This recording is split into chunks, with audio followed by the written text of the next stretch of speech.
अच्छा जी, तो आज मैं आपको एक ना बड़ी ज़बरदस्त किस्म की चीज़ के बारे में बताऊँगा जिसे हम कहते हैं रिस्क मैनेजमेंट, ठीक है? ट्रेडिंग के अंदर हम इसे रिस्क मैनेजमेंट कहते हैं, ठीक है ना? और ये होती कैसे है? सबसे पहले आपको ये होना चाहिए कि आपका वॉलेट साइज़ कितना है, ठीक है? आपका वॉलेट साइज़ मैं सपोज़ करता हूँ $500 आपका वॉलेट साइज़ है, ठीक है? आप उस पे 1 वीक के अंदर 10 ट्रेड्स लेते हैं, ठीक है?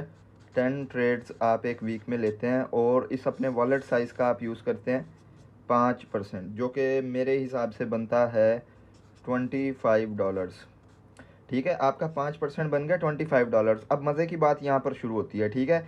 आपने अपना प्रॉफिट टारगेट और लॉस टारगेट साथ लेके चलना है। आप ऐसे करते हैं, हम $25 के ऊपर रियलिस्टिक टारगेट्स हम बनाते हैं, ठीक है? क्रिप्टो के रिलेटेड ये बात कर रहा हूँ मैं को, तो फॉरेक्स वाले मेहरबानी करके ज़रा ना अपने कमेंट सेक्शन को ज़रा कंट्रोल करें। वो मुझे कहते हैं ब्रोकर फीस लगती है, ये लगती है, वो लगती है, ठीक है? तो ये क्रिप्टो वालों के लिए है, ठीक है? तो इसके अंदर फ़र्ज़ करें आप अपना टारगेट रखते हैं प्रॉफिट का $7, आप अपना प्रॉफिट टारगेट रखते हैं और $3.5 यानी कि $7 का हाफ आप अपना लॉस टारगेट रखते हैं, ठीक है? और आप लेते हैं एक हफ्ते में 10 ट्रेड्स। अब फ़र्ज़ करें उस 10 ट्रेड्स में से 6 ट्रेड आपकी जाती हैं लॉस में और 4 ट्रेड्स आपकी जाती हैं प्रॉफिट में, ठीक है? अब 6 ट्रेड जो आपकी लॉस में गई हैं उस हिसाब से अगर हम देखें तो ये कितना बनता है, $3.5 ज़रबे 6 अगर आप करें तो ये बनता है ऑलमोस्ट $21, ठीक है? और प्रॉफिट के हिसाब से आपकी 4 ट्रेड कितनी बनती हैं, तो वो बनती हैं 7 4 ज़ा 28, $28। तो फिर भी आप ओवरऑल $7 के प्रॉफिट में बैठे हैं, ठीक है? ये एक बड़ी ज़बरदस्त किस्म की चीज़ है, इसे हम रिस्क मैनेजमेंट कहते हैं, ठीक है? तो आपने अगर फ्यूचर कर रहे हैं तो आपने अपने वॉलेट साइज़ का 5% लेना है और 10x से ज़्यादा आपने लेवरेज नहीं लेनी। और अगर आप वीक में 10 ट्रेड्स करते हैं और उसमें से 4 ट्रेड्स में सिर्फ आपको प्रॉफिट होता है, बाकी 6 की 6 में आपको लॉस होता है। और आपका लॉस इस हिसाब से होता है कि आपके प्रॉफिट का हाफ होता है, ठीक है?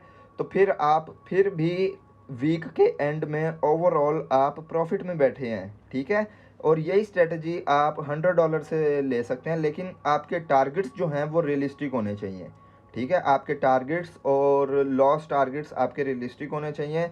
और जहाँ तक बात रही एक्यूरेसी की, तो कोई ऐसा ट्रेडर नहीं है जिसकी 10 में से 4 ट्रेड्स का या 6 ट्रेड का लॉस हिट हो। मोस्टली ट्रेडर्स वो होते हैं जो बिल्कुल शुरू कर रहे होते हैं, लेकिन अगर आप किसी प्रोफेशनल को फॉलो कर रहे हैं तो उसकी जो है, जो नॉर्मल एक्यूरेसी होती है वो 70% होती है। यानी कि अगर वो 10 ट्रेड्स देगा तो उसमें से मोस्टली चांसेस हैं कि 7 ट्रेड्स अपने टीपीज़ को हिट करेंगी, ठीक है? 7 ट्रेड्स अपने टीपीज़ को हिट करेंगी।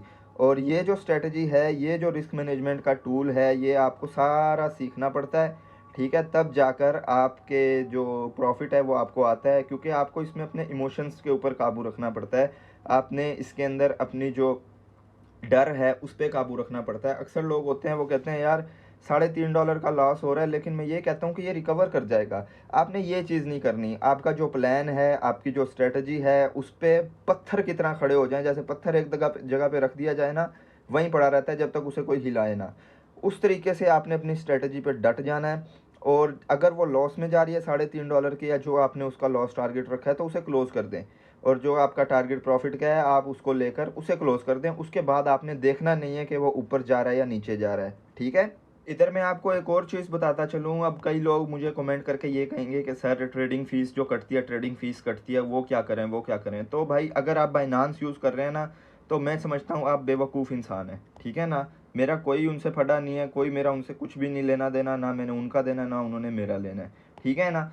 तो बाइनांस जो है उसकी फ़ीस काफ़ी ज़्यादा है। उसके अलावा अगर आप मुझसे पूछें कि लो फ़ीस के हिसाब से फ्यूचर्स के अंदर कौन सी एक्सचेंज अच्छी है, तो मैं आपको सीधा सीधा जवाब दूंगा कि लो फीस के हिसाब से फ्यूचर के अंदर जो है वो MEXC एक्सचेंज जो है वो अच्छी है, ठीक है?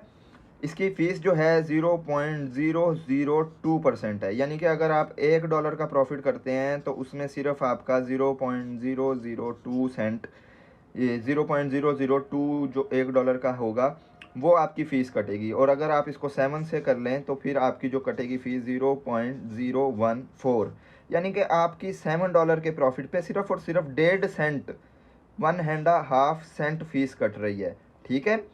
तो ये MEXC एक्सचेंज है, इसके ऊपर अगर आप फ्यूचर कर रहे हैं तो ठीक है, अगर नहीं कर रहा कोई इस पे फ्यूचर और आप करते भी सिर्फ फ्यूचर ट्रेडिंग ही हैं, स्पॉट नहीं करते, तो आप इसे रिकमेंड कर सकते हैं क्योंकि इसकी जो फीस है वो काफ़ी ज़्यादा लो है। जो कोई भी MEXC का यूज़र इस वीडियो को देख रहा है, नीचे कमेंट सेक्शन में मुझे वेरीफाई ज़रूर करे ताकि लोगों को पता चले कि वाकई MEXC की जो फीस है वो थोड़ी है।